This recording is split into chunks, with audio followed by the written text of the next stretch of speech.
Hello guys, welcome back to my YouTube channel Akhilesh GK study. आज की इस class में बहुत ही खास होने वाला है गाइज। आज हम टेंस के बारे में पढ़ेंगे, यानी टेंस काल यानी पहचान। तो टेंस कितने प्रकार के होते हैं हम सब जानते हैं, बचपन से पढ़ते हुए आ रहे हैं। तो आज केवल प्रेजेंट टेंस के बारे में पढ़ेंगे, यानी वर्तमान काल। उसको हिंदी में क्या बोलते हैं? प्रेजेंट टेंस को वर्तमान काल। तो कितने टाइप्स के होते हैं प्रेजेंट टेंस? 4 टाइप्स के आपको स्क्रीन पे दिखाई दे रहा होगा गाइज। कौन कौन सा होते हैं? 4 प्रकार के। पहला है प्रेजेंट इंडेफिनिट टेंस, और दूसरा है प्रेजेंट कॉन्टिन्यूअस टेंस, और तीसरा है प्रेजेंट परफेक्ट टेंस, और चौथा है प्रेजेंट परफेक्ट कॉन्टिन्यूअस टेंस। तो आज इस क्लास में इन्हीं चारों के बारे में डिस्कस होगा और बताएंगे कि इन सब में हेल्पिंग वर्ब का उपयोग करके कैसे हम सेंटेंस को हिंदी से इंग्लिश ट्रांसलेट करते हैं। तो चलते हैं गाइज, क्लास को स्टार्ट करते हैं। पहला प्रेजेंट इंडेफिनिट टेंस को।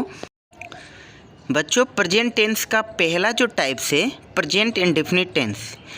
इस सेंटेंस में के लास्ट में ता है, ती है, ते है शब्द आता है, उसे प्रेजेंट इंडेफिनिट टेंस बोलते हैं। उसमें हेल्पिंग वर्ब डू या डज का प्रयोग करके हम सेंटेंस को बनाते हैं। तो चलते हैं, फॉर एग्जांपल के लिए मैं आपको दिखा रहा हूँ कि कैसे डू और डज का प्रयोग करके हम सेंटेंस को हिंदी से इंग्लिश में ट्रांसलेट करते हैं। तो चलो बच्चे, स्टार्ट करते हैं पहले सेंटेंस को। आपका पहला सेंटेंस है, मनीष क्या तुम अंग्रेजी पढ़ते हो? इसको इंग्लिश में कैसे ट्रांसलेट करेंगे बच्चों? Manish do you study English? कैसे बोलेंगे बच्चों? Manish do you study English.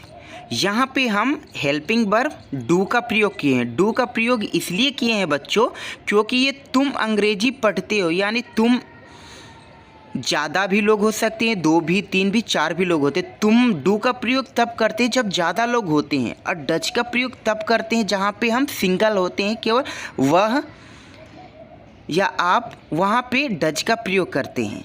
समझ में आ गया बच्चों? अगला सेंटेंस देखते हैं।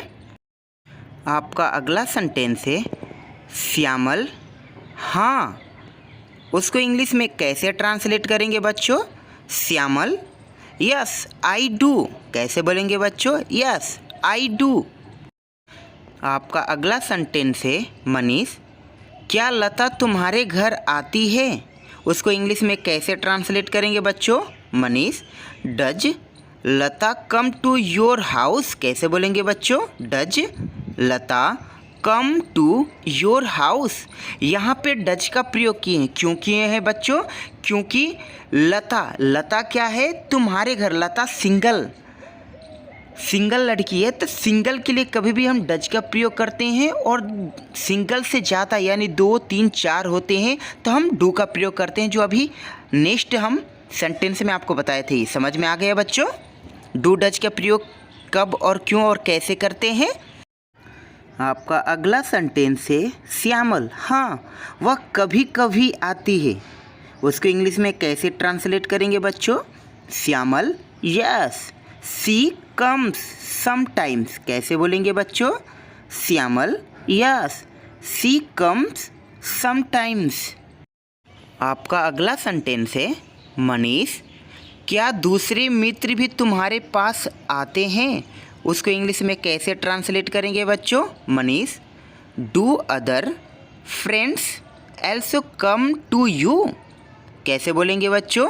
Manish do other friends also come to you. आपका अगला सेंटेंस है, श्यामल हाँ वे भी आते हैं। इसको इंग्लिश में कैसे ट्रांसलेट करेंगे बच्चों? Shyamal yes they do. कैसे बोलेंगे बच्चों? Shyamal yes they do. आपका अगला सेंटेंस है, मनीष क्या तुम मुंबई रहते हो? उसके इंग्लिश में कैसे ट्रांसलेट करेंगे बच्चों? Manish do you stay in Mumbai? कैसे बोलेंगे बच्चों? Manish do you stay in Mumbai. आपका अगला सेंटेंस है, श्यामल नहीं मैं कोलकाता रहता हूँ। उसको इंग्लिश में कैसे ट्रांसलेट करेंगे बच्चों? Shyamal, no I stay in Kolkata. कैसे बोलेंगे बच्चों? No I stay in Kolkata. बच्चों प्रेजेंट टेंस का जो दूसरा टाइप है वो है प्रेजेंट कंटिन्यूअस टेंस। उस सेंटेंस के लास्ट में रहा है, रही है, रहे हैं शब्द आते हैं, उसे प्रेजेंट कंटिन्यूअस टेंस कहते हैं। उसमें helping verb is, are, am का प्रयोग करते हैं और वर्ब का फोर्थ फॉर्म का यूज करते हैं। तो फॉर एग्जांपल हम आपको बता रहे हैं कि कैसे इसका यूज करते हैं। आपका अगला सेंटेंस है, बाला क्या यही पुस्तक तुम्हें चाहिए? उसको इंग्लिश में कैसे ट्रांसलेट करेंगे बच्चों? Bala, is this the book you are looking for? कैसे बोलेंगे बच्चों? Bala, is this the book you are looking for? आपका अगला सेंटेंस है, मधु हाँ यही पुस्तक मुझे चाहिए। उसको इंग्लिश में कैसे ट्रांसलेट करेंगे बच्चों? Madhu, yes this is it. कैसे बोलेंगे बच्चों? Madhu, yes this is it. आपका अगला सेंटेंस है, बाला क्या रीता फिल्म देख रही है? उसके इंग्लिश में कैसे ट्रांसलेट करेंगे बच्चों? Is Rita watching a movie? कैसे बोलेंगे बच्चों? Bala, is Rita watching a movie? आपका अगला सेंटेंस है, मधु नहीं वह वीडियो गेम खेल रही है। उसको इंग्लिश में कैसे ट्रांसलेट करेंगे बच्चों? Madhu, no she is playing a video game. कैसे बोलेंगे बच्चों? Madhu, no she is playing a video game. आपका अगला सेंटेंस है, बाला क्या तुम अब बाजार नहीं जा रही हो? इसको इंग्लिश में कैसे ट्रांसलेट करेंगे बच्चों? Bala, are you not going to market now? कैसे बोलेंगे बच्चों? Bala, are you not going to market now? आपका अगला सेंटेंस है, मधु नहीं। उसको इंग्लिश में कैसे ट्रांसलेट करेंगे बच्चों? Madhu, no I am not. कैसे बोलेंगे बच्चों? Madhu, no I am not. आपका अगला सवाल है, बाला क्या तुम्हारे पिताजी सरकारी नौकरी करते हैं? इसको इंग्लिश में कैसे ट्रांसलेट करेंगे बच्चों? Bala, is your father in government service? कैसे बोलेंगे बच्चों? Bala, is your father in government service? आपका अगला सेंटेंस है, मधु नहीं मेरे पिताजी व्यापारी है। इसको इंग्लिश में कैसे ट्रांसलेट करेंगे बच्चों? Madhu, no he is a businessman. कैसे बोलेंगे बच्चों?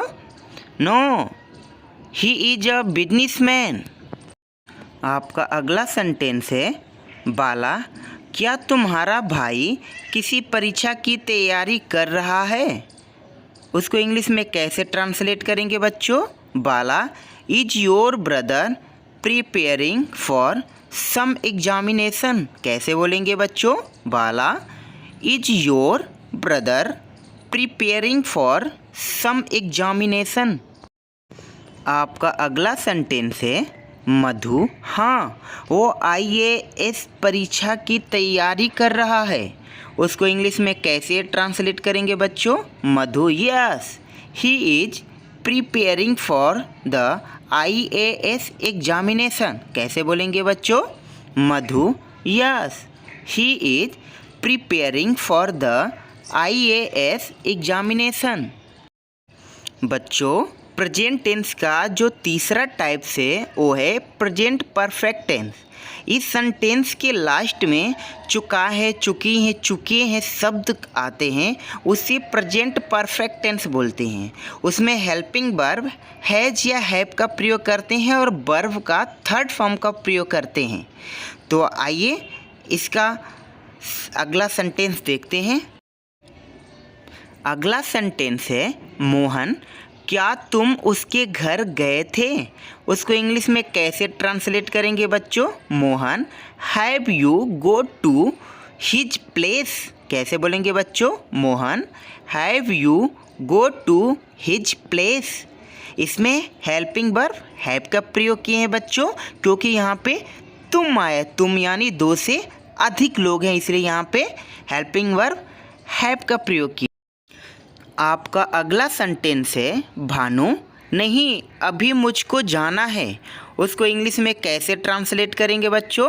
Bhanu no I have yet to go. कैसे बोलेंगे बच्चों? Bhanu no I have yet to go.